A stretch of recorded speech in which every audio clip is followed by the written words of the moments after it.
So let's talk just a little bit about communicating your story. Um, then there's this nice contrast uh, mentioned by Shel Israel. Everyone has a story to tell, and so does every product. The perspective from those who develop the product is they want to talk about how hard it was to make. But if part of what you're doing as a leader in the organization, or if you are selling or you're marketing or you're in communications, the core of your story is that you want to emphasize how easy it is to use, not how hard it was to make. How hard it is to make may be a supporting piece of the story to the customers, because you want to get across the idea that not just anybody has this. You don't need to look elsewhere. We're the only people who could possibly do that. But that's really a secondary issue to how easy it is to use and how effective it would be in solving the customer's problems. So some broad guidelines, almost slogans. Start with your mouth closed and your ears open. Invite customers to tell their story. I had a senior sales guy at Tensilica, Jeff Rogers, who would beat this into me because I was the CEO and he took me into meetings all the time. And especially in the early days, I immediately started doing my pitch. Now, this was even after we were well established and we weren't trying to do the initial discovery. We had reached the point where at least we thought we had a clear formula of how to sell and a product that supplied that. But even when you reach the stage that you're past the product market fit, you've decided on your product, you've decided on your market, you know that it fits. When you're going into new customers, you still want to listen, to hear their story. And this is not just politeness. This is not just the start of forming a relationship. You're going to learn a lot about how you pitch when it comes to that point. You want to make it clear what you're doing. You want to find a way to ensure that your words actually connect. So use simple language, but without talking down. You have to judge how sophisticated is your customer. Are you going to explain to them how AI works? Or will that take it as an insult if you're explaining AI to them? I found, especially selling in a multicultural environment, I had to eliminate the common American English idioms from my language. So, I stopped talking about how, that was a touchdown or a home run. I stopped talking about, killing two birds with one stone, because I didn't know if those idioms would play, if they were familiar in Japan or Korea or China or France. I needed to make sure that I got my idea across. I also found it very useful in some cases when it was appropriate to talk more broadly about principles and teach about principles and have a discussion about principles that augmented the more probing questions and the more detailed questions about the customer's use and the product itself. It's always good to connect with someone at a personal level, to humanize it a little bit. This isn't mean, the backslapping bro code kind of connection, but to find common touch points.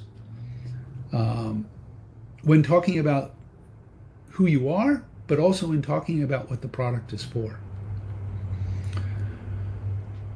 It's so important in number 4 to focus on one primary value, one transformation that you're hoping to facilitate at your customer.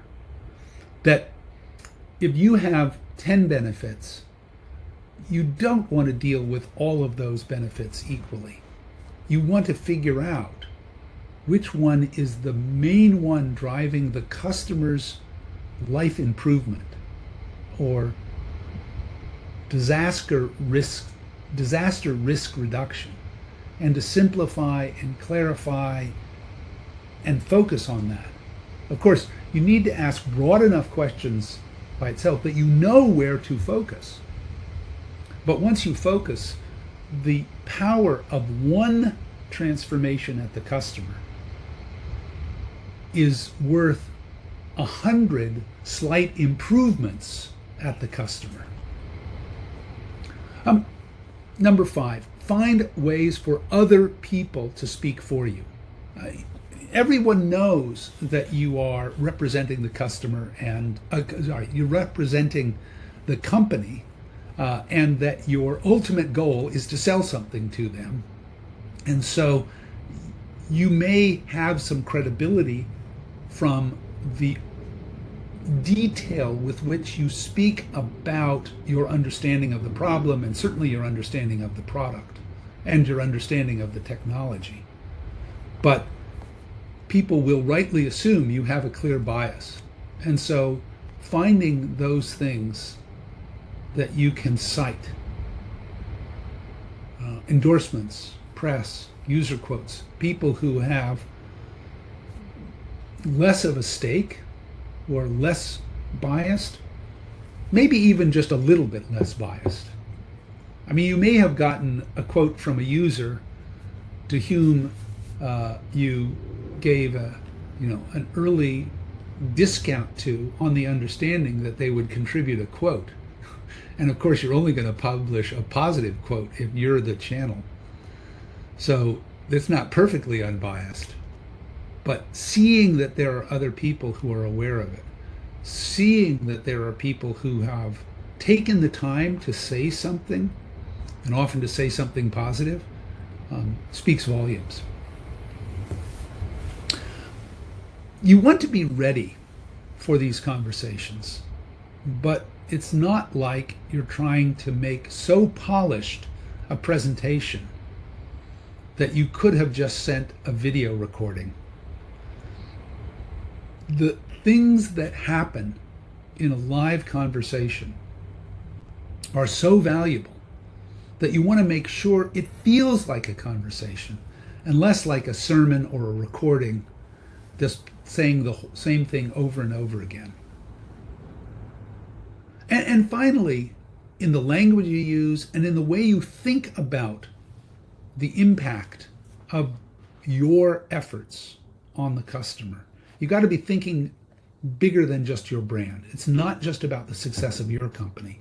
You really want and need to internalize a vision of the customer's improved life. That you really are showing that you care. You really are caring that they are successful at this. And so there are other dimensions of what they're trying to do that you may be able to advise on, which have nothing to do with selling more of your product, but is part of representing that you are supporting the customer. You have the customer's interests in mind throughout. So let me pause there, because I'm going from kind of the soft stuff now to some of the mechanisms that people use to think about the sales process. Are there questions that come up immediately before I go on?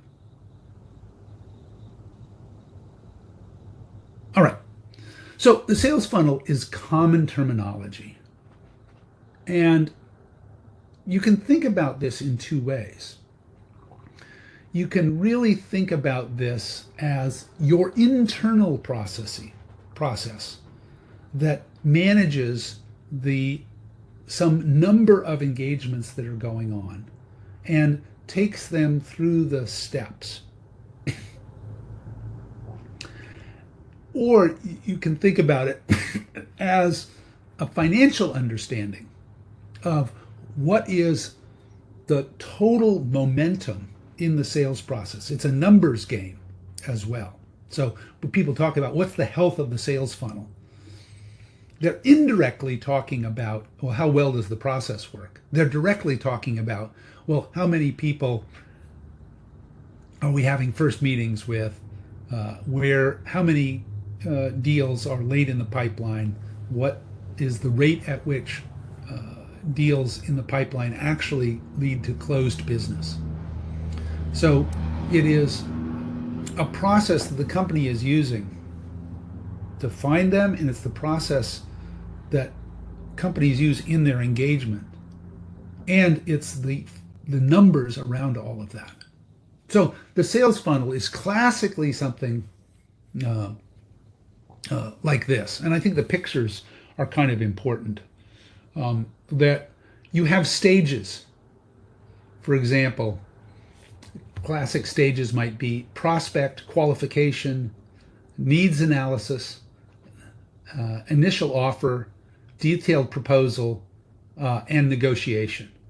And generally, not everyone that you talk to is going to move to the stage where they have enough conversation to figure out whether or not your product is a fit to their needs. And then you get into a much more detailed assessment of, okay, how exactly is the product and what configuration of the product would actually solve a customer's problem. And then you get to the point in which you make a proposal. It may be a sketch of a proposal. It may be a verbal proposal. It may be something where you've started now to talk about price. You've talked about exactly the deliverables. And then you get, at a relatively late stage in this whole process, a detailed proposal. This is a written proposal. It has a detailed breakdown on pricing. It starts to talk about some of the major terms. And then you finally have the detailed contract finalization to do that. And of course, there's fallout from the funnel at every stage. That, as you qualify customers, there may be this mutual recognition. Okay, what you need is not what we sell. You should go talk to these other people.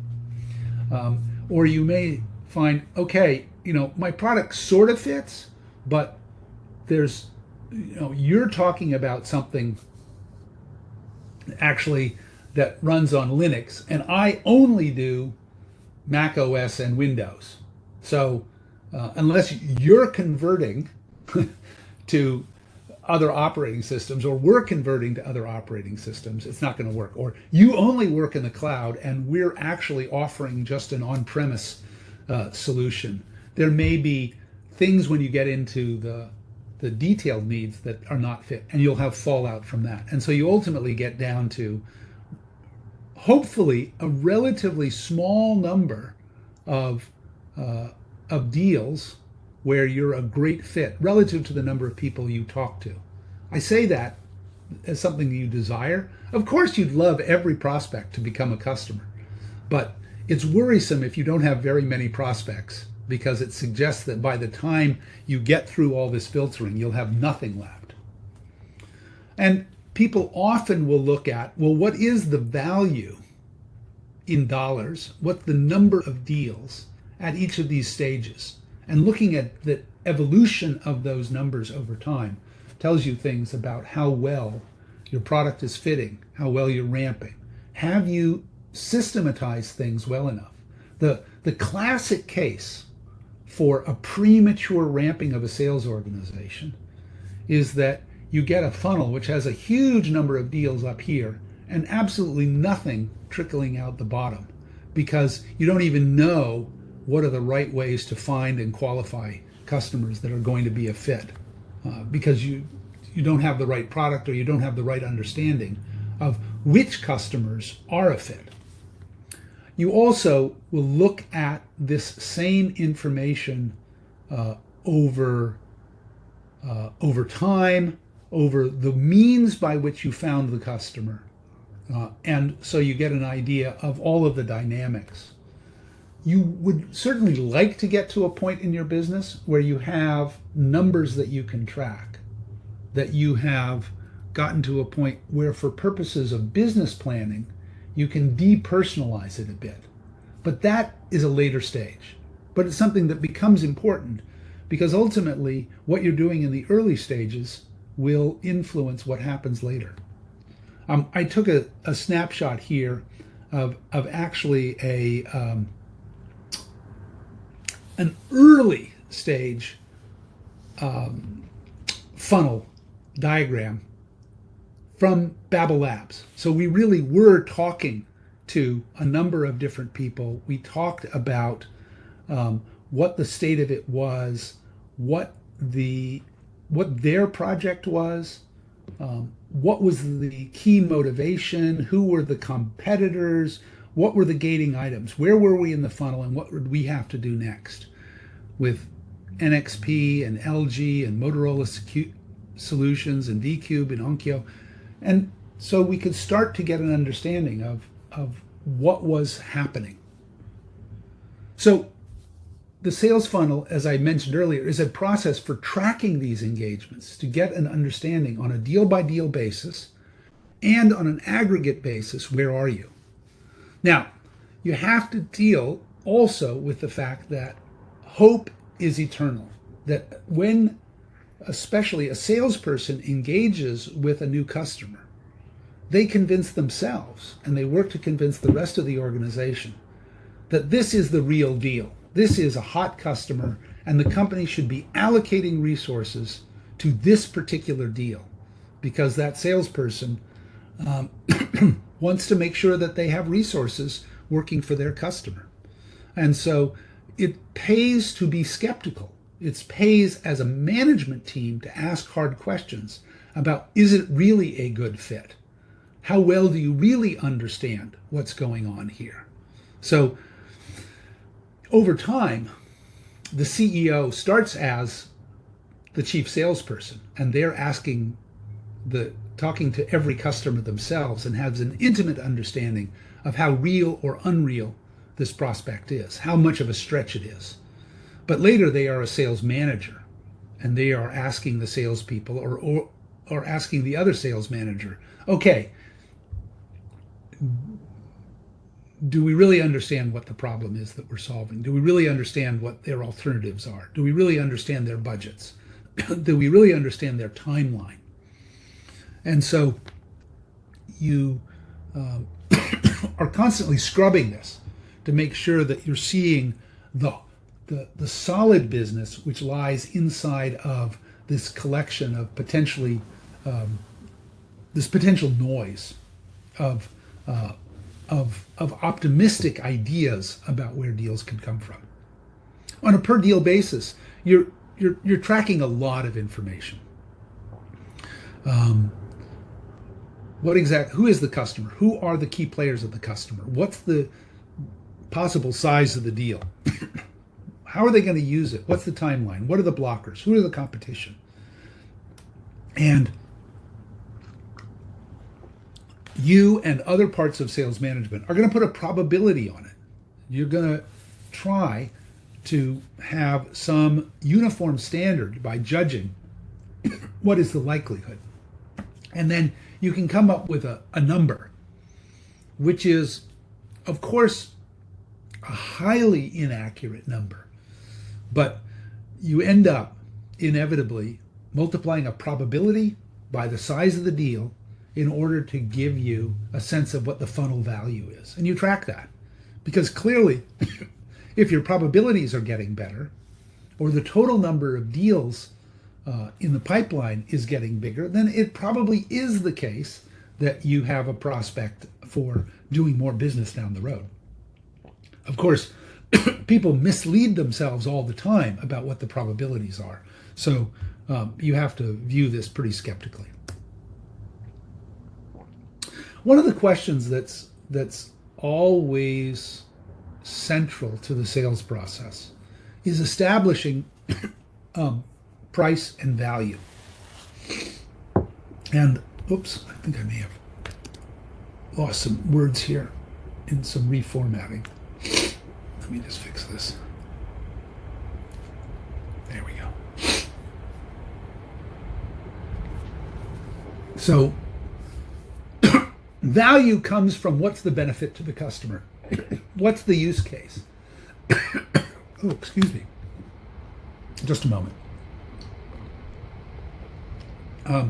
And as much as possible, you want to understand how much benefit in financial terms that your product is going to give that customer. And then effectively you're asking for a little piece of that value because you want to be part of the customer's implicit understanding of what the return on investment is or the total cost of ownership. And as much as possible, you'd like to understand if the customer already has those kinds of metrics in place for sourcing decisions, for buying decisions, and to fit into that terminology, to make it easy for them to make the case for you inside their company about the good ROI or the low total cost of ownership associated with doing it. As much of possible, of course, you want to avoid getting stuck in a place where you are priced based on what the competition is. Well, the competition is offering this for $1 million, so you're going to have to beat that. Or I think it costs you only, $400,000 to make this box. So we would like a price which is close as possible to your costs. That's commodity business. And it's really tough to start a company in a commodity business because you're small, because your costs are likely in the early days to be higher in some ways, and your credibility relative to the competition may be lower. So if you get stuck in that place, it's going to be hard to make good profits. It's going to be hard to grow. But sometimes the nature of your technology allows you to play there. If you have a technology breakthrough that means that your costs are half that of anybody else, you may be able to operate at decent profit margins in places that your competition is not able or willing to go. I think it's important to understand as you get into this price and value discussion that different customers may have different willingness and ability to pay. That you're talking about very different kinds of deals, structure of deals, and absolute value of deals when you're talking to big enterprises versus small to medium-sized business versus individuals. And it's interesting to see companies that sell across the whole spectrum. You take OpenAI, for example, does really large enterprise deals, but also, sells you access for $20 a month. It's a real art to figure out how to play across all those very different segments. But of course, the whole structure of the business model is changing dramatically along with the ability and willingness to pay. Sometimes it makes sense to align the pricing with customer growth and the nature of adoption, particularly with a small company, an untested company. They may say, I can't pay very much upfront because I don't know if your product's any good. And you certainly don't want to get into a situation where they say, I don't know if your product's any good, so I want you to give us a